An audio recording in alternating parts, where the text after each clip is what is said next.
And I have a beautiful hadith to share with you. Prophet Muhammad sallallahu alaihi wasallam said, Allahumma salli ala Muhammad wa ala ali Muhammad.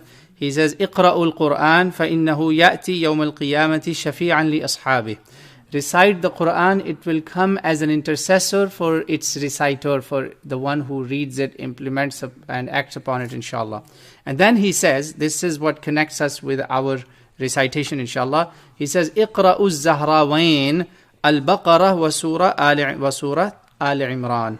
Recite these two poles, minarets of light, two flowers that are Al-Baqarah and Al-Imran. This is the name Az-Zahrawain Rasulullah gave. Zahra, Zahra is a name of a flower, also name of a beacon of light. It's a minara of Nur, subhanallah, minaret of Nur.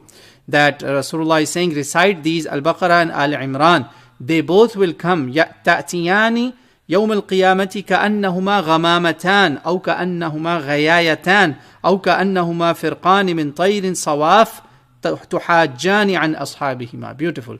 Recite these two surahs. They will come on the day of judgment as intercessors of what kind? Like clouds coming covering someone, or a shade coming covering someone, or in the shape of birds, groups of birds. Okay, groups, flocks of birds coming in organized rows and doing what?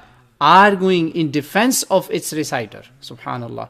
Not just recitation does not mean simply reading, meaning reading, contemplating and acting upon it. May Allah make you and I among those people. So this is the beauty of Baqarah and Ali Imran, a very powerful hadith. And he said in the end, you've already learned about it. Iqra'u Suratul Baqarah, recite Suratul Baqarah. فَإِنَّ أَخْذَهَا بَرَكَةً وَتَرَكَهَا حَسْرَةً وَلَا تَسْتَطِيعُهَا الْبَطَلَةً. Meaning, Rasulullah is saying, recite Suratul Baqarah. The one who takes it, hangs on to it, has barakah in it. The one who leaves it will feel sorry about it, will miss a great deal. And no magician, no evildoer will ever be able to counter what Baqarah has in it. Subhanallah, for your defense and our defense, inshallah. Magician, evildoers cannot get to it, meaning it's a great shield, defense for the believer, inshallah, in Surah Al-Baqarah.